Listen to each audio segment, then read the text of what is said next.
अस्सलाम वालेकुम dear students, welcome back to near peer. आज की क्लास हमारी बहुत ही इंटरेस्टिंग क्लास है। इस क्लास के अंदर हम केटर करेंगे उन बच्चों को जिन्होंने ग्रेजुएशन कर ली है और वो पाकिस्तान आर्मी, नेवी और पाकिस्तान एयरफोर्स में एज अ ऑफिसर जाना चाहते हैं। अब कौन सी ग्रेजुएशन, प्राइमरीली अगर मैं उसको 3-4 फेजेस के अंदर ब्रेक डाउन करूं तो अगर आपने कोई इंजीनियरिंग की हुई है, अब वो कौन सी इंजीनियरिंग, कोई सी भी engineering, you name any engineering, like civil, mechanical, mechatronics, software, computer science या फिर कोई भी और इंजीनियरिंग।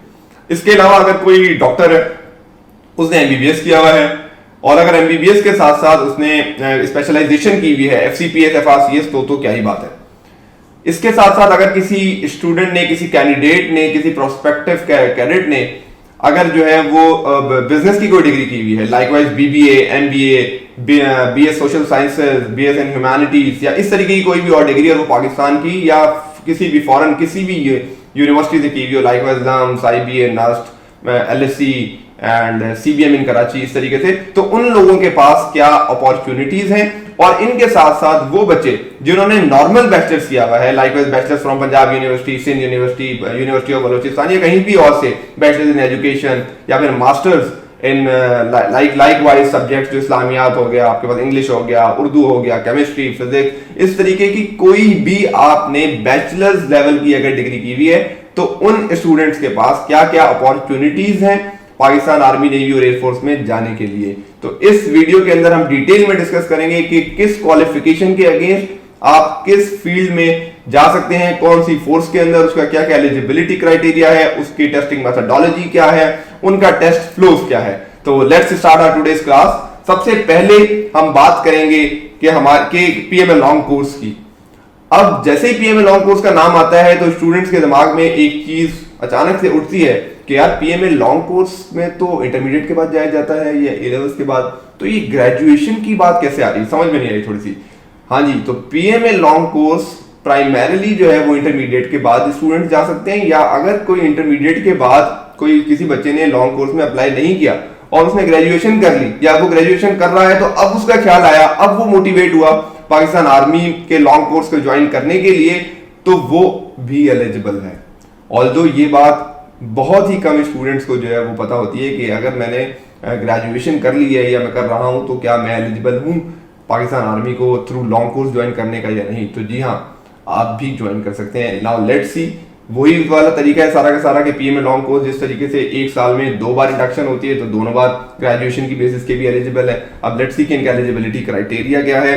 सबसे पहले बात कर ली जाती है तालीम की, एजुकेशन की। तो आपने ग्रेजुएशन की हुई हो, भले वो फिर बीए हो, बीएससी हो, बीबीए हो या बीपीए हो, बेसिक क्राइटेरिया ये है कि आपने 50% या 50% जिसको हम कहते हैं मार्क्स, आपने एफएससी या ए लेवल्स या कोई भी और अगर आपने कोई अमेरिकन एजुकेशन आपने उसके इक्विवेलेंट है तो वो आपने की हुई हो, और उसके बाद जो आपने ग्रेजुएशन की हुई है, बीए, बीएससी, बीए किसी में भी हो सकता है, बीएससी किसी में भी हो सकती है, उसमें आपके 60% या फिर इक्विवेलेंट आपका सीजीपीए जो भी बनता है वो है, तो आप एलिजिबल हैं पाकिस्तान आर्मी में के पीएमएल लॉन्ग कोर्स के अंदर अप्लाई करने के लिए। इसके बाद अगर इसके और एलिजिबिलिटी क्राइटेरिया देखें तो पीएमएल लॉन्ग कोर्स के अंदर भले आप इंटरमीडिएट के बाद जा रहे हो या ग्रेजुएशन के बाद जा रहे हो तो सिर्फ और सिर्फ मर्द हजरात ही एलिजिबल होते हैं इसके लिए। गैर शादीशुदा मर्द हजरात जो है उसके लिए एलिजिबल होते हैं। एज लिमिट की अगर आप बात करें ना थोड़ी सी, तो एज लिमिट 17 से लेके 24 है। अगर बिल्कुल हम मोटा मोटा हिसाब लगाएं तो intermediate normally 17 to 18 years of age के अंदर intermediate and A levels complete हो जाता है। उसके बाद अगर हम ग्रेजुएशन करें तो नॉर्मली ग्रेजुएशन पाकिस्तान में 4 साल की होती है, तो 18+4 ईयर्स हम कर लें तो ये 22 साल की उम्र बनती है, और हमारे पास जो एलिजिबिलिटी क्राइटेरिया है वो 24 साल तक का है। तो इसका मतलब है कि अगर किसी बंदे ने 1-2 साल लेट भी इंटरमीडिएट किया है या बैचलर्स गैप लेने के बाद, गैप ईयर 1 या 2 लेने के बाद किया है, तो इसके बावजूद भी आप पीएमएल लॉन्ग कोर्स के अंदर जा सकते हैं। अगर मैं अपनी बात को थोड़ा सा रीफ्रेज करूं तो कोई स्टूडेंट जो 18 साल 19 साल की उम्र के अंदर बड़ा जो है वो हवाओं में उड़ रहा था, उसको अपने कैरियर की कोई परवाह नहीं थी, और over the period of time जैसे जैसे उसके अंदर मैच्योरिटी का एलिमेंट डेवलप हुआ तो उसको एहसास हुआ अपनी यूनिवर्सिटी में अपने दोस्तों से मिलके, रिश्तेदारों से मिलके, खुद उसको ये एहसास हुआ कि मैंने कुछ बड़ा काम करना चाहता हूं, मैं आर्म फोर्सेस को ज्वाइन करना चाहता हूं, तो 24 ईयर्स एज तक आपके पास जो है वो चांस है। लोग ये समझ रहे होते हैं कि हम बस 20 to 21 ईयर्स तक हमारे पास चांस है। So I think probably this is the new edition जो मैंने आपको जो थोड़ा सा बताया, ये भी वही तरीका है, सेम उसी कोर्स के अंदर आपने जाना है, सेम उस तरीके के टेस्ट होने हैं जो हमने लास्ट क्लास के अंदर विशाल ने बड़ी डिटेल में बात की थी। 2 साल की ट्रेनिंग क्राइटेरिया। अब हम आगे देखते हैं कि इसका टेस्ट फ्लो क्या है। टेस्ट, जो इनिशियल टेस्ट जिसको हम कहते हैं, जो फर्स्ट टेस्ट होता है, वो वंस अगेन वही इंटेलिजेंस, और इंटेलिजेंस के साथ साथ एकेडमिक के ऊपर बेस कर रहा होता है। इंटेलिजेंस के अंदर वर्बल होता है, verbal intelligence and non verbal intelligence, जैसे हम अपनी पहली क्लासेस के अंदर बता चुके हैं। Just for the revision once again, non verbal and verbal intelligence, जो एकेडमिक पार्ट है, वो एकेडमिक पार्ट इन तमाम चीजों का कॉन्स्टिट्यूट कर रहा होता है। English, mathematics, Pakistan studies, Islamiyat and general knowledge, और फिर एक पार्ट उसका जो है वो इंटेलिजेंस है। तो ये इनिशियल टेस्ट है। इनिशियल टेस्ट के बाद का जो प्रोसेस है वो एक मेडिकल है, बहुत ही बेसिक सा मेडिकल होता है। लाइकवाइज उसके अंदर आपकी हाइट देखी जाती है, जो मेल्स के लिए normally across the all 3 forces जो 5.4 फीट की होती है। इसके अलावा नी नॉकिंग को देखा जाता है, थोड़ा सा फ्लैट फीट को देखा जाता है, और बॉडी मास इंडेक्स जो होता है कि आपकी हाइट और आपका वेट जो उसके बराबर है या नहीं है। अगर जिनका जो ओवरवेट होते हैं उनको नॉर्मली 3 से 4 महीने का टाइम दिया जाता है कि वो अपना वेट रिड्यूस करके वापस आ जाए।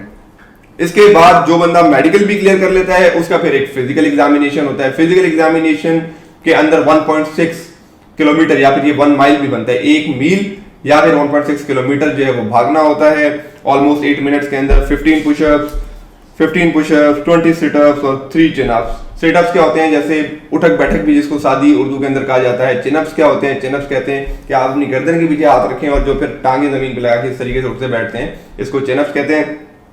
फिर एक डिस्क क्रॉसिंग, छोटा सा एक खड्डा होता है, उसको क्रॉस करना होता है। तो ये एक फिजिकल एफिशिएंसी टेस्ट जो है ये कॉन्स्टिट्यूट करता है इन चीजों के ऊपर। जो बंदा ये क्लियर करता है then he qualifies for the interview. ये इंटरव्यू नॉर्मली एक पैनल इंटरव्यू होता है, 1-on-1 इंटरव्यू नहीं होता, पैनल इंटरव्यू होता है। पैनल का क्या मतलब, पैनल का मतलब more than one person conducts the interview. उसके अंदर नॉर्मली एक साइकोलॉजिस्ट बैठा होता है जिनका रैंक जो है वो कैप्टन के बराबर होता है, और उसके अलावा एक लेफ्टिनेंट कर्नल जो है जो नॉर्मली सेलेक्टिव उस रिक्रूटमेंट सेंटर के कमांडेंट होते हैं वो ले रहे होते हैं, और कभी कभी इसके अंदर एक ब्रिगेडियर भी होते हैं। तो नॉर्मली 2 to 3 लोग जो है इस पैनल के अंदर होते हैं जो इंटरव्यू कंडक्ट कर रहे होते हैं। इंटरव्यू का पैटर्न ऑलमोस्ट सेम होता है जो डिप्टी प्रेसिडेंट वाला इंटरव्यू होता है ISSB का। इसके अंदर जो स्किल्स आपकी देखी जा रही होती हैं वो सेम है, कम्युनिकेशन स्किल्स, लीडरशिप स्किल, और ओवरऑल इंटरव्यू के जो ब्रॉडर थीम है वो सेम है ISSB वाली, नथिंग चेंज्ड फ्रॉम देम। फिर अगर आपने इनिशियल पास कर लिया, आपने इनिशियल मेडिकल पास कर लिया, आपने इंटरव्यू पास कर लिया, आपने फिजिकल पास कर लिया, जो हमने बताया था स्टेज 1 और stage 2। Stage 1 is the initial test, stage 2 is the procedural test, जो हमारे यहां से लेके यहां तक जो मैंने पहले आपको बताया था प्रोसीजरल टेस्ट, और इनका कंपैरिजन भी ड्रॉ किया था CSS वाले प्रोसीजरल टेस्ट से अपनी लास्ट क्लास के अंदर। अगर आपने ये दोनों पास कर लिए then you qualify for the main examination which is ISSB, inter services selection board. Once again the residential test जिसमें आपको 4 दिन ऑलमोस्ट रखा जाता है अपने सेंटर में। फिर 3 डिफरेंट डायमेंशन से आपको जो है वो इवैल्यूएट किया जाता है, जो होती हैं GTO की, group task officer, deputy president and psychologist की। फिर उनके सब टेस्ट होते हैं, उनमें डिटेल में आने वाली क्लासेस में हमने आपको पहले भी बताया था कि बात की जाएगी, उसकी डिस्कशंस होंगी, उसके ऊपर जो है वो मॉक्स लिए जाएंगे, इंटरव्यूज कंडक्ट किए जाएंगे, ग्रुप डिस्कशंस किए जाएंगे, बहुत कुछ होगा आने वाली क्लासेस के अंदर। बट अभी अगर मैं मोटा मोटा बताऊं तो अगर आप ये 2 स्टेजेस क्वालिफाई करते हैं, stage number 1 initial test, stage number 2 procedural, then you qualify for the stage number 3 which is the ISSB, and if you got recommended from the ISSB तो फिर आप चले जाते हैं फाइनल मेडिकल के लिए, जिसके अंदर आपके जो है वो डिटेल्ड मेडिकल असेसमेंट होती है। इसका क्या मतलब डिटेल्ड मेडिकल असेसमेंट, इसका मतलब ये कि फिर आपको स्पेशलिस्ट डॉक्टर चेक करते हैं, यानी कि आईसाइट आपकी देखी जाती है, आपके जो है कुछ ब्लड टेस्ट होते हैं, हेपेटाइटिस के टेस्ट होते हैं, आपके चेस्ट एक्सरेज होते हैं, और इस तरीके के जो है वो उसके अंदर टेस्ट कंडक्ट किए जाते हैं सब कुछ। जो इनिशियल मेडिकल है उसमें कोई भी आप, वो सिर्फ एक फिजिकल बेस्ड है, उसके अंदर कोई भी अंदरूनी जो टेस्ट है ना, खून नहीं निकाला जा रहा आपका, इस तरीके का एक्सरे नहीं किया जा रहा, समझ लें। तो वो एक जरा ब्रॉडर मोटा टेस्ट होता है और ये जरा एक डिटेल मेडिकल असेसमेंट होती है। तो ये था PML लॉन्ग कोर्स के अंदर उन बच्चों के लिए जिन्होंने ग्रेजुएशन कर ली है। Now let's move forward to our next test which is direct short service commission as captain, कि आप पाकिस्तान आर्मी के अंदर डायरेक्ट जो है वो कैप्टन किस तरीके से जो है ना वो बना जा सकता है, कि यानी कि आपका जो पहला स्टेज है नॉर्मली आर्मी के अंदर वो होता है सेकंड लेफ्टिनेंट का, सेकंड स्टेज होता है फुल लेफ्टिनेंट का, एंड थर्ड स्टेज होता है कैप्टन का। इन दो स्टेजेस को क्रॉस करके डायरेक्ट कैप्टन जो है वो क्यों बनाया जाता है और कैसे बना जाता है, इसके ऊपर अभी हम बात करते हैं। एजुकेशन जो है वो आपकी ग्रेजुएशन हो from HEC PEC recognised universities, normally with 2.5 GPA out of 4 या फिर 60% मार्क्स अगर आपका जो है वो परसेंटेज सिस्टम है आपकी यूनिवर्सिटी के अंदर। और अगर आपने जो है वो एनुअल सिस्टम, अगर आपका आर्ट्स सब्जेक्ट है या साइकोलॉजी, आर्ट्स सब्जेक्ट का मतलब क्या होता है, आर्ट्स सब्जेक्ट का मतलब होता है कि आपने मास्टर्स किया हुआ है उर्दू के अंदर, इंग्लिश के अंदर, इस्लामियात के अंदर, केमिस्ट्री, फिजिक्स और इस तरीके के जो सब्जेक्ट्स होते हैं उनको आर्ट्स के सब्जेक्ट कहते हैं। उसमें 2.0 GPA, इसके अलावा बैचलर्स 2.5 के अंदर। और आप देखते हैं कि इसमें हम जो है ये अगेन मर्द हजरात इसके अंदर जा सकते हैं। एज थोड़ी सी रिलैक्स होके इसमें जो है वो 28 तक चली गई है। हमने PMA लॉन्ग कोर्स की बात की थी तो वहां पे एज 24 ईयर्स थी, यहाँ पे एज 28 तक स्ट्रेच हो गई है। ट्रेनिंग इनकी 6 मंथ्स की होती है। वंस अगेन जो बैचलर्स करके PMA लॉन्ग कोर्स में जाते हैं, मैंने आपको कहा था कि वो इंटरमीडिएट वालों के साथ ही जाते हैं और उधर 2 साल की ट्रेनिंग होती है। बट जो डायरेक्ट कैप्टन जाते हैं इनकी 6 महीने की ट्रेनिंग होती है। एज इनके लिए रिलैक्स्ड है 28 ईयर्स तक, सिर्फ मर्द हजरात जा सकते हैं इसके अंदर। और उनका जो एलिजिबिलिटी एजुकेशन क्राइटेरिया है वो है 2.5 नॉर्मली GPA हो आउट ऑफ 4, और अदरवाइज अगर आर्ट्स के सब्जेक्ट हैं तो फिर वो 2 GPA में भी एलिजिबल है जाने के लिए। किस किस फील्ड को ये एज डायरेक्ट कैप्टन ज्वाइन कर सकते हैं आर्मी के अंदर, इनका टेस्ट फ्लो क्या है उस पर अभी हम बात करते हैं। सबसे पहले MCQs बेस्ड रिटन और इंटेलिजेंस टेस्ट होता है। ये क्या हुआ, ये हमने जैसे पहले बात की थी स्टेज 1 टेस्ट है, इनिशियल टेस्ट। इस रिटन टेस्ट में आता क्या है, ये रिटन टेस्ट होता है एज पर द फील्ड, जो आपकी बैचलर्स की फील्ड है और जिसमें आप अप्लाई कर रहे हैं आर्मी के अंदर उससे रेलेवेंट ये आ रहा होता है। उसके बाद वही इनिशियल मेडिकल होता है बेसिक सा, फिर फिजिकल टेस्ट होता है सेम बेसिक सा। जो ये क्वालिफाई कर लेता है वो ISSB के लिए चले जाते हैं और फिर जो ISSB के अंदर रिकमेंड हो जाते हैं they move to final medical. और एक इसके अंदर एडिशनल चीज होती है वो होता है interview by the GSQ after ISSB आपने रिकमेंड कर ली, उसके बाद आपका फाइनल मेडिकल होगा और फाइनल मेडिकल के साथ ही आपका एक फाइनल इंटरव्यू भी होगा। अगेन इसके अंदर अगर आप देखें तो इनिशियल इंटरव्यू नहीं है, initial interview is missing. Initial interview is missing, मगर इनिशियल इंटरव्यू की जगह यहां पे एक फाइनल इंटरव्यू हो रहा है GHQ के अंदर। तो ये स्लाइटली इसके अंदर डिफरेंस है, ISSB सेम है। अब आप कैप्टन किस किस कोर के अंदर आर्मी में ज्वाइन कर सकते हैं, तो सबसे पहले आर्मी एजुकेशन कोर है।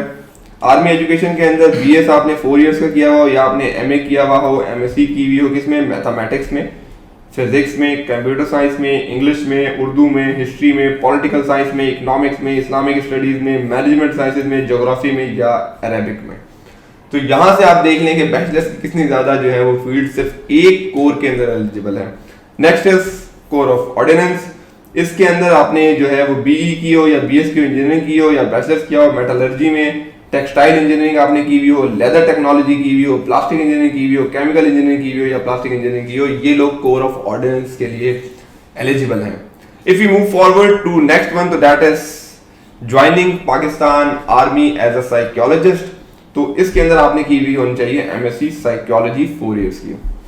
And the last one is corps of remount veterinary and farms officer. इसमें MSc ऑनर्स हो इन रेलेवेंट डिसिप्लिन के अंदर। Let's move forward.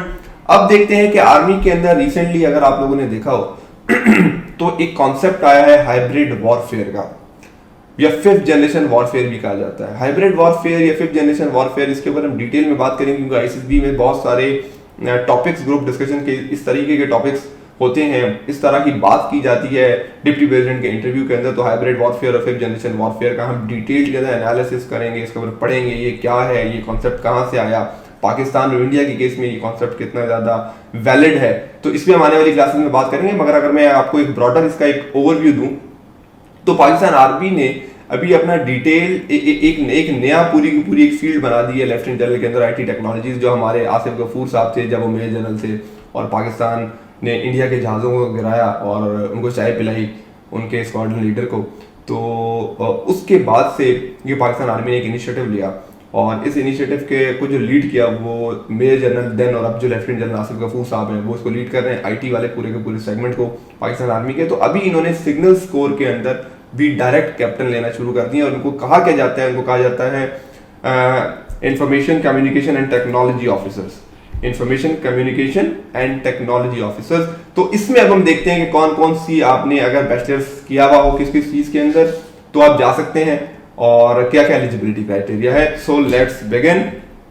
एजुकेशन, तालीम इसके अंदर क्या रिक्वायर्ड है, आपने बैचलर्स किया हुआ हो इंजीनियरिंग में या साइंसेस के अंदर, क्या आपने सॉफ्टवेयर इंजीनियरिंग की भी हो, आपने कंप्यूटर साइंस किया हुआ हो, IT सिक्योरिटी, साइबर सिक्योरिटी, या फिर आपने सिस्टम इंजीनियरिंग की हुई हो या आपने जियो इन्फॉर्मेटिक्स इंजीनियरिंग की हुई हो।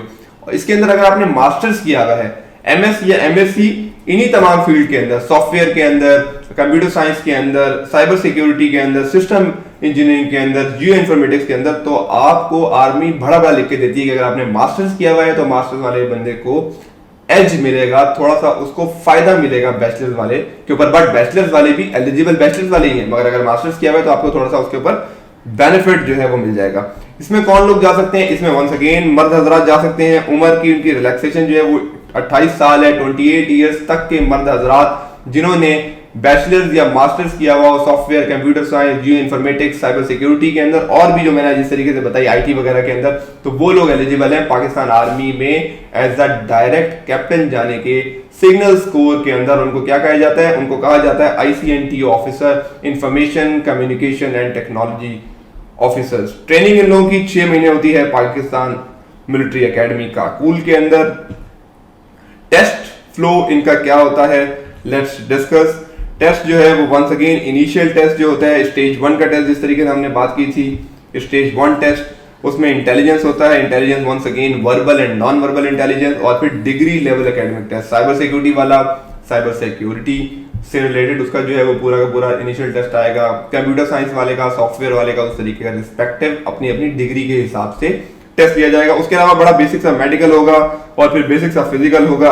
इनका फिजिकल थोड़ा सा आसान है, 1.6 किलोमीटर इन 9 मिनट्स। उधर जो था लॉन्ग कोर्स वगैरह में 8 मिनट्स था।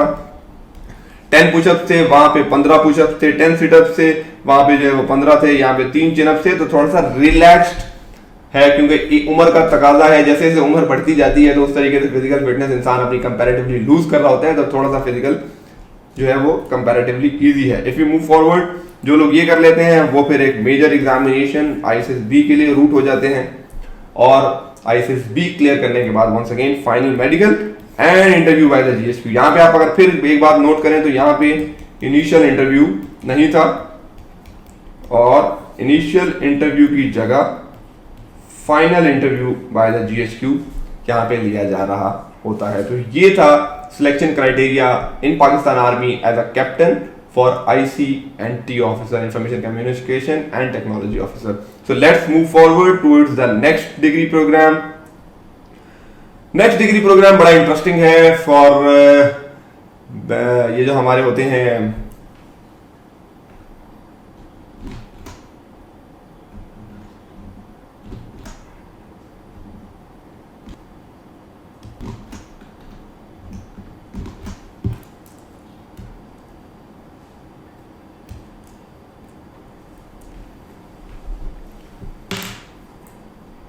अब हम बात करते हैं अपने नेक्स्ट डिग्री प्रोग्राम की। ये जो नेक्स्ट डिग्री प्रोग्राम है ये है पाकिस्तान आर्मी में एज अ डॉक्टर ज्वाइन करने के लिए, यानी कि जो कोर ऑफ मेडिकल होती है, आर्मी मेडिकल कोर भी इसको कहा जाता है। इसमें आप एज अ कैप्टन, और अगर आपने स्पेशलाइजेशन की हुई है, वो हम डिटेल में बात करेंगे कौन सी स्पेशलाइजेशन की हुई है, तो आप एज अ मेजर भी ज्वाइन कर सकते हैं as a joining Pakistan army as a captain major. इसका एलिजिबिलिटी क्राइटेरिया क्या है? इसका एलिजिबिलिटी क्राइटेरिया, डॉक्टर कोई भी बंदा अपने आप को कहला नहीं सकता जब तक उसने MBBS नहीं किया हुआ हो। और MBBS के साथ यानी कि डॉक्टर्स के साथ अगर आप डेंटिस्ट हैं तो आपके पास भी अपॉर्चुनिटी है कि आप पाकिस्तान आर्मी में एज अ कैप्टन या फिर एज अ मेजर जो है वो ज्वाइन कर सकें। तो क्वालिफिकेशन मतलब फ्रॉम PMDC से आपने MBBS किया हुआ हो, ये किया हुआ, और अगर आपने FCPS किया हुआ है या कोई भी हायर पोस्ट ग्रेजुएट किया हुआ है जिसके अंदर लाइक वाइज FRCS आ जाता है और बहुत सारी आयरलैंड की डिग्रीज होती हैं, तो उस तरह की आपने क्वालिफिकेशन की हुई हो, या आप FCPS किस में किया हो, किसी भी चीज़ के अंदर कार्डियो में किया हुआ हो, सर्जन हो, डर्मेटोलॉजिस्ट हो, ऑर्थो हो, इसके अलावा भी आप कुछ भी हो तो आपके पास जो है वो कंपैरेटिवली एज होता है अगर MBBS खाली एक सिंपल MBBS वाले से। अब आगे चल के देखते हैं कि ये भी जो है वो ओनली फॉर द मेल्स है। अब लोग सोच ही रहे होंगे कि भाई हर चीज जो मेल मेल मेल मेल आ रही है, तो फीमेल्स के लिए हम नेक्स्ट क्लास जो हमारी है उस नेक्स्ट क्लास में we will discuss in detail कि फीमेल्स के पास क्या क्या अपॉर्चुनिटीज हैं। जिस तरीके से हम मेल्स की बात कर रहे हैं तो फीमेल्स के पास भी बेइंतहा अपॉर्चुनिटीज हैं। अगर अब हो सकता है कुछ हमारे स्टूडेंट्स ये बात सोच रहे हो कि ये तो सब मेल की बात कर रहे हैं, तो सिंफ आहा क्या है। जिस तरीके से सिंफ आहा के अंदर इतनी सारी गर्ल्स ज्वाइन कर रही हैं पाकिस्तान मिलिट्री एकेडमी काकूल को आर्मी में जाने के लिए, तो उनके लिए हमने पूरी की पूरी एक अलग क्लास बनाई है। बट आज की क्लास जो है वो प्राइमरली फोकस्ड है मेल्स के पास क्या क्या अपॉर्चुनिटीज है बैचलर्स करने के बाद।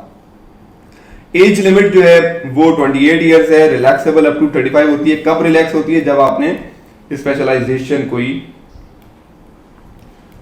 स्पेशलाइजेशन की भी हो तो फिर एज लिमिट कंपैरेटिवली रिलैक्स होती है। 6 मंथ की इनकी जो है वो लोग ट्रेनिंग करते हैं पाकिस्तान मिलिट्री एकेडमी काकूल के अंदर। सो अभी हम आगे जरा डिटेल में देख लेते हैं इनका टेस्ट क्या होता है। प्रोफेशनल रिटन टेस्ट होता है। इनिशियल टेस्ट की जगह इनिशियल टेस्ट नहीं होता, उसकी जगह होता है professional written test. Professional written test का मतलब ये है कि अगर आप डर्मेटोलॉजिस्ट हैं, आप कार्डियोलॉजिस्ट हैं, आप ऑर्थो के डॉक्टर हैं, तो आपका रिस्पेक्टिव आपकी फील्ड का टेस्ट लिया जाता है, एक एक्सपर्ट टेस्ट लिया जाता है रादर देन कोई जेनरिक टेस्ट लिया जाता हो। उसके बाद साथ साथ एक इंटेलिजेंस टेस्ट होता है, वो एक पर्सनैलिटी टेस्ट होता है, इनिशियल मेडिकल होता है, फिर इंटरव्यू एट द GST होता है। तो ये जो 3 चीजें हैं ये सेम है, इंटेलिजेंस टेस्ट, पर्सनैलिटी टेस्ट और इंटरव्यू, जो जिस तरीके से ISSB के अंदर होता है। बट और उसके बाद फाइनल मेडिकल हो जाता है और एज अ होल इधर कोई ISSB नहीं होती। ये इसके अंदर एक थोड़ी सी जो है ना जरा एक देखने वाली बात है कि एज अ होल ISSB नहीं होती, बट डिस्पाइट ऑफ ISSB इसके अंदर जो है वो पर्सनालिटी टेस्ट होते हैं, इसके अंदर इंटरव्यू एट द GST होता है और इंटेलिजेंस टेस्ट होते हैं, मगर पूरी ISSB इसके अंदर नहीं होती। अब आ जाते हैं जनाब, बात करते हैं पाकिस्तान नेवी की। अभी तक हमने जो भी बात की वो थी पाकिस्तान आर्मी की। अब हम बात करते हैं पाकिस्तान नेवी के अंदर वो लोग जिन्होंने बैचलर्स किया हुआ है उनके पास पाकिस्तान नेवी को ज्वाइन करने की क्या क्या अपॉर्चुनिटीज मौजूद हैं। पाकिस्तान नेवी में अगर आपने बैचलर्स किया हुआ है तो बैचलर्स के बाद आप ज्वाइन करते हैं एज अ लेफ्टिनेंट। अब पाकिस्तान नेवी का जो लेफ्टिनेंट होता है ये equal to captain in Pakistan army but उसका रैंक जो है वो लेफ्टिनेंट होता है। हम रैंक्स के ऊपर भी डिटेल में बात करेंगे कि आर्मी का रैंक किसके, नेवी के किस रैंक के बराबर होता है और वो एयरफोर्स के किस रैंक के बराबर होता है। बट एक ब्रॉडली अभी मैंने आपको बता दिया कौन कौन सी ब्रांचेस में ज्वाइन कर सकते हैं आप बैचलर्स के बाद पाकिस्तान नेवी को। वैसे तो पाकिस्तान नेवी का जो एक बेसिक जो उनका जो ज्वाइनिंग क्राइटेरिया है वो पाकिस्तान नेवल कैडेट टर्म होता है, जिसके ऊपर हम ऑलरेडी बात कर चुके हैं। उसके अंदर इंटरमीडिएट के बाद आप एलिजिबल होते हैं, मगर अगर आपने ग्रेजुएशन की हुई है तो कौन कौन सी हम फील्ड्स को ज्वाइन कर सकते हैं वो है मेडिकल ब्रांच, उसके बाद मेरीन इंजीनियरिंग पाकिस्तान नेवी की ब्रांच है, पाकिस्तान नेवी की सप्लाई ब्रांच है, पाकिस्तान नेवी की वेपन इंजीनियरिंग ब्रांच है, पाकिस्तान नेवी की ऑपरेशंस ब्रांच है, most important branch operations branch होती है, उसके बाद एजुकेशन ब्रांच है, स्पेशल ब्रांच है एंड IT ब्रांच है। तो अगर मैं इनको नंबर करूं तो 1 2 3 4 5 6 7 8। सो जेंटलमैन, ग्रेजुएशन के बाद आप पाकिस्तान नेवी की 8 ब्रांचेस को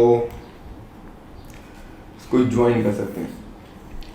शायद आज की इस क्लास से पहले किसी को इस चीज का इल्म ही ना हो कि पाकिस्तान नेवी में भी हम ग्रेजुएशन के बाद जा सकते हैं, और ना कि सिर्फ जा सकते हैं बल्कि इतनी ब्रॉड हमारे पास जो है वो रूम अवेलेबल है जाने के लिए। इनका टेस्ट फ्लो क्या होता है, वही सेम इनिशियल टेस्ट जो कॉन्स्टिट्यूट करता है रिटन टेस्ट और मतलब academic written test and intelligence test, उसके बाद initial medical then ISSB and then final medical. तो the process is 100% same. Only exception is कि अगर आप पाकिस्तान नेवी की मेडिकल ब्रांच को ज्वाइन कर रहे हैं तो फिर आपने ISSB नहीं देनी। इसके अलावा हर ब्रांच में जाने के लिए आपने ICSB देनी है। अब जरा हम थोड़ा सा डिटेल में देख लेते हैं कि एजुकेशन क्राइटेरिया किस, हमने कहा कि 8 ब्रांचों में आप ज्वाइन कर सकते हैं बैचलर्स के बाद। अब आपने किस फील्ड में बैचलर्स किया वो, तो उस 8 में से कौन सी ब्रांच को आप ज्वाइन कर सकते हैं उसको जरा हम डिटेल में देख लेते हैं। सबसे पहले सप्लाई ब्रांच। अगर सप्लाई ब्रांच में आपने जाना है तो 50% मार्क्स आपके होने चाहिए BCom में, BBA में, MCom में या MA इकोनॉमिक्स में या फिर MBA मार्केटिंग और फाइनेंस में। तो पाकिस्तान नेवी की अगर आप सप्लाई ब्रांच ज्वाइन करना चाहते हैं तो you must have obtain 50% marks in bachelors और मास्टर्स। और बैचलर्स के अंदर क्या क्या है, BCom है, BBA है, MCom है, MA इकोनॉमिक्स है, MBA marketing and MBA finance है। Second one is marine engineering. Marine engineering के लिए आपने किया हुआ हो BE mechanical engineering, mechanical engineering किया हुआ हो 50% मार्क्स से। 50% मार्क्स का क्या मतलब है, अगर आपकी यूनिवर्सिटी के अंदर GPA सिस्टम है तो आपने 4 में से 2 GPA ली हुई हो। उसके बाद एजुकेशन ब्रांच आ जाती है। एजुकेशन ब्रांच में आपने MA या MSc किया हुआ हो मैथमेटिक्स में, फिजिक्स में, केमिस्ट्री में, इस्लामियात में, पाकिस्तान स्टडीज में या फिर किसी भी और चीज के अंदर किया हुआ जो एक्सपर्ट फील्ड है। लाइकवाइज आपने केमिस्ट्री में किया हुआ हो, फिजिक्स में किया हो जो कि लिखा हुआ भी है, पाकिस्तान स्टडीज में किया हो, अंग्रेजी में किया हुआ हो, उर्दू में किया हुआ तो वो भी एलिजिबल है। Then the operations branch. Operations branch में graduation and 45% marks in FSC, यानी कि FSC का भी क्राइटेरिया दिया हुआ है। ग्रेजुएशन तो आपकी हुई हो मगर साथ साथ आपकी 45% नंबर जो है वो FSC के अंदर भी हो तो आप बिल्कुल जो है पाकिस्तान नेवी की ऑपरेशन ब्रांच ज्वाइन कर सकते हैं। Then comes the weapon engineering branch. इसके अंदर BE इलेक्ट्रॉनिक्स विद 50% मार्क्स, यानी कि 2/4 GPA हो BS इलेक्ट्रॉनिक्स के अंदर तो आप वेपन इंजीनियरिंग को कर सकते हैं। Then comes the special branch. इसके अंदर BE mechanical, electrical and electronics with 50% marks. इस स्पेशल ब्रांच को आप ज्वाइन कर सकते हैं अगर आपने BE इलेक्ट्रिकल, मैकेनिकल या इलेक्ट्रॉनिक्स की भी है 50 नंबर मार्क्स के साथ या फिर 2 GPA के साथ। IT ब्रांच, IT नाम से ही वाज़ेह है कि आपने कंप्यूटर साइंस किया हुआ हो, सॉफ्टवेयर किया हुआ हो, IT इंफॉर्मेशन सिक्योरिटी किया हुआ हो विद 60% मार्क्स। क्योंकि IT थोड़ा सा एक एक्सपर्ट फील्ड है तो यहाँ पे मार्क्स 50 से उठा के उन्होंने 60% जो है वो कर दिए हैं। नाउ कम्स हवाओं की फोर्स, जो हमारी हवाओं की मुहाफिज पाकिस्तान एयरफोर्स। तो now let's check it out कि पाकिस्तान एयरफोर्स में हमारे पास एज अ ऑफिसर ज्वाइन करने की अपॉर्चुनिटी क्या क्या है उन स्टूडेंट्स के पास जिन्होंने बैचलर्स या मास्टर्स किया हुआ है। तो पाकिस्तान एयरफोर्स को आप एज अ एयर डिफेंस, तो पाकिस्तान एयरफोर्स की ब्रांच है, आप उसमें जा सकते हैं। इस एडमिन एंड स्पेशल ड्यूटी को ज्वाइन कर सकते हैं, अकाउंट्स ब्रांच को ज्वाइन कर सकते हैं, IT को कर सकते हैं, मेट ब्रांच को कर सकते हैं, एजुकेशन को कर सकते हैं। उसके बाद आप लॉजिस्टिक्स एंड लीगल ब्रांच को कर सकते हैं, आप इंजीनियरिंग ब्रांच को कर सकते हैं। तो 8 ये बनती हैं 8 branches in Pakistan air force. And as we talked earlier 8 branches in Pakistan navy और पाकिस्तान आर्मी के अंदर बेइंतहा ब्रांचेस जिनके ऊपर हम ऑलरेडी बात कर चुके हैं। तो ये अपॉर्चुनिटीज अवेलेबल हैं उन लोगों के पास जिन्होंने मास्टर्स या बैचलर्स किया हुआ है। इन लोगों की एज लिमिट भी रिलैक्स्ड है, इनका जो है वो फिजिकल क्राइटेरिया भी रिलैक्स्ड है और speaking very very frankly and very honestly इनकी ISSB होती तो सेम है, 100% ISSB सेम होती है। जो एक PML लॉन्ग कोर्स या फिर PNCT कैडेट टर्म या फिर एयरफोर्स का जो GDP पायलट वाला और एरोनॉटिकल इंजीनियरिंग वाले टेस्ट होते हैं ISSB सेम है, यानी कि सेम का मतलब टेस्ट तमाम वही होने, मगर अगर इनके ISSB में परफॉर्मेंस कंपैरेटिवली स्लाइटली कम भी होती है तो ये लोग हो जाते हैं क्योंकि इनका एक एजुकेशन का बैकग्राउंड थोड़ा ज्यादा बेहतर होता है इंटरमीडिएट वाले स्टूडेंट से। नाउ इनका टेस्ट फ्लो क्या है, सेम स्टेज 1 का इनिशियल टेस्ट, फिर स्टेज 2 के जो प्रोसीजर टेस्ट होते हैं उनमें इनिशियल मेडिकल है, फिर ISSB है, फिर जो है वो फाइनल मेडिकल है। अगर हम आगे चलें इसके अंदर देखें कि यहाँ पे डिटेल्ड हम ब्रांचेस वाइज एजुकेशन का क्राइटेरिया देखें और एज लिमिट्स देखें तो वो उसके ऊपर हम बात करते हैं। सबसे पहले एयर डिफेंस ब्रांच की एजुकेशन आपकी हो BSc, BS, BE, BCS 4 साल वाली, 2 साल वाली नहीं, क्योंकि पाकिस्तान में बहुत जगह जो है वो 2 साल वाला भी जो है ना वो BSc हो रहा होता है या BE हो रहा होता है। किसमें, physics as a compulsory with minimum 2nd division, यानी कि फिजिक्स जो है वो आपका कंपल्सरी सब्जेक्ट हो और उसके अंदर आपकी 2nd डिवीजन हो। इस 2nd डिवीजन को आप GPA वगैरह के अंदर या परसेंटेजेस के अंदर भी आप कन्वर्ट कर सकते हैं। Second is admin and special duty course. Once again आपने BS किया हुआ हो 4 साल वाला FSC के साथ। फिर आपने जो है वो कौन कौन सी हो सकती है, BS civil engineering, BE civil engineering, MBA, MPA, MS या फिर MSO with minimum second division. BE civil engineering के लिए जो है वो मिनिमम सीजीपीए जो है वो 2.5 है 4 में से, या फिर 62.5 मार्क्स हैं विद एनुअल सिस्टम। तो आप कंपैरेटिवली आप नोट करें कि एयरफोर्स के अंदर जो तालीम का, एजुकेशन का जो क्राइटेरिया है वो थोड़ा सा ऊपर है। नेवी के अंदर वो कहां पे जा रहा था, वो 2 जीपीए थी या 50% मार्क्स थे, यहाँ पे 2.5 जीपीए जा रही है या 62% तक जो है वो मार्क्स वेरी कर रहे हैं। Another is accounts branch. Accounts branch में आपने एमकॉम किया हो 4 साल वाला, बीबीए किया हुआ हो 4 साल वाला, एमकॉम एमबीए फाइनेंस किया हुआ हो, सॉरी, या फिर आपने एमबीए फाइनेंस किया हुआ हो, एसीसीए किया हुआ हो, एसीएमए किया हुआ हो, बीएस अकाउंटिंग एंड फाइनेंस किया हुआ with minimum second division once again. तो यहाँ पे आप देख लें कि अकाउंट से रिलेटेड जितनी भी फील्ड है, मतलब बैचलर है या फिर टेक्निकल फील्ड है लाइक एसीसीए, तो वो तमाम लोग भी एलिजिबल हैं पाकिस्तान एयरफोर्स को एज अ ऑफिसर ज्वाइन करने के लिए। फिर आ जाता है इंफॉर्मेशन एंड टेक्नोलॉजी ऑफिसर। इसमें एमसीएस किया हुआ हो, बीसीएस किया हुआ ऑनर्स, बीएस किया हुआ हो कंप्यूटर साइंस में, आपने आईटी में किया हुआ हो, सॉफ्टवेयर इंजीनियरिंग की हुई हो, इंफॉर्मेशन सिक्योरिटी की हुई हो, या फिर एमएससी की हुई हो कंप्यूटर साइंस के अंदर, एमएससी की हुई हो क्लाउड कंप्यूटिंग के अंदर, बिग डेटा के अंदर, डेटा एनालिटिक्स के अंदर, डेटा एनालिटिक्स या फिर डेटा एडमिनिस्ट्रेशन के अंदर with once again second division marks. तो यहाँ पे आप देख लें कि आईटी से रिलेटेड जो भी इस टाइम करंट एक्सपर्ट्स फील्ड्स चल रही हैं, उनको उनके पास भी अपॉर्चुनिटी है पाकिस्तान एयरफोर्स में एज ऑफिसर ज्वाइन करने की। और ये नॉर्मली ज्वाइन कर रहे होते हैं एज अ फ्लाइंग ऑफिसर। जो पहला रैंक होता है वो नहीं, जो सेकंड रैंक है फ्लाइंग ऑफिसर, जो पाकिस्तान आर्मी के अंदर नॉर्मली आ रहा होता है, किसके बराबर, फुल लेफ्टिनेंट के बराबर आ रहा होता है, तो ये उस रैंक पे ज्वाइन कर रहे होते हैं। इसके बाद हम मेट ब्रांच की बात कर लेते हैं। मेट ब्रांच की एजुकेशन रिक्वायरमेंट है MA, MS, MSc in metallurgy, physics, MSc mathematics with minimum second division. फिर एजुकेशन ब्रांच हो गई।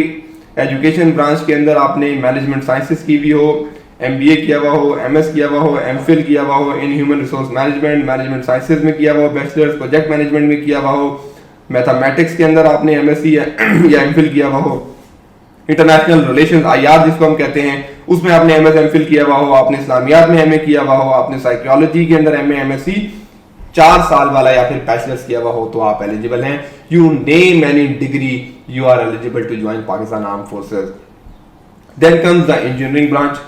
इंजीनियरिंग ब्रांच के अंदर वंस अगेन आपने इंजीनियरिंग की भी हो या बीएस या बीसीएस किया हुआ 4 साल वाला with minimum 2.5 once again marks, या फिर 62.5% marks in the which discipline, in mechanical engineering हो, मैकेट्रॉनिक्स हो, एरोस्पेस हो, केमिकल हो, मेटलर्जी हो, इलेक्ट्रिकल हो, इलेक्ट्रॉनिक्स हो, एवियोनिक्स हो, या फिर टेलीकम्युनिकेशन हो। तो सो मेनी इंजीनियरिंग डिग्रीज जिनके अंदर आप एलिजिबल हैं जाने के लिए।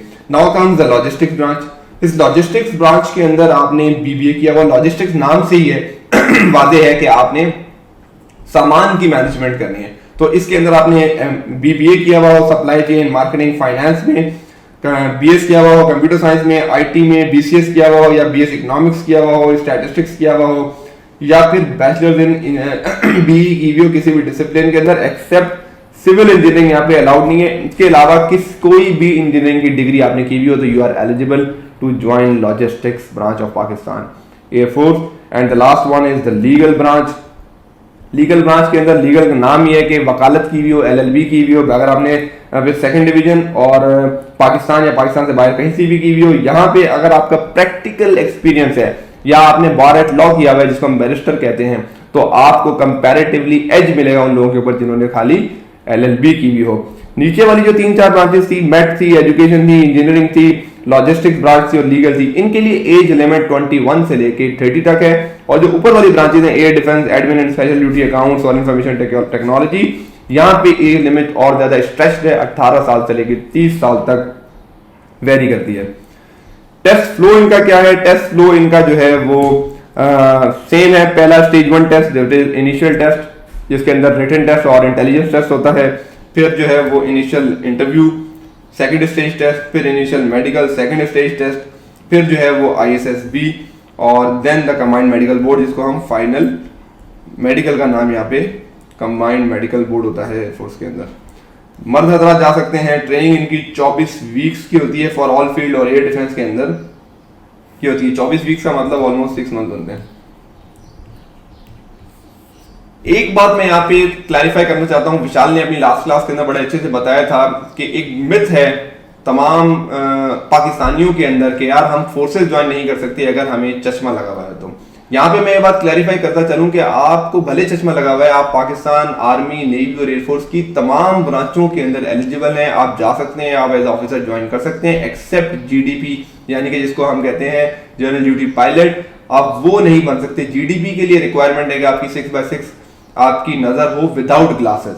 मगर अगर आप चश्मा लगाते हैं और चश्मे के साथ आपकी 6x6 ग्लासेस है तो you are eligible for any field, any domain of Pakistan army, navy and even Pakistan air force. So gentleman, आज की क्लास आई थिंक बहुत ही एक हॉलिस्टिक और बहुत ही हमने जो है वो well described and well explained हमने ये बात बताई कि अगर किसी बंदे ने बैचलर्स किया हुआ हो या मास्टर्स किया हुआ हो तो उसके पास क्या क्या अपॉर्चुनिटीज हैं पाकिस्तान आर्मी, नेवी या एयरफोर्स को एज ऑफिसर ज्वाइन करने के लिए। स्टे ट्यून, नेक्स्ट क्लास के अंदर वी वुड बी डिस्कसिंग कि फीमेल्स के पास क्या क्या अपॉर्चुनिटीज हैं Pakistan army, navy and air force में एज ऑफिसर ज्वाइन करने के लिए। Thank you very much.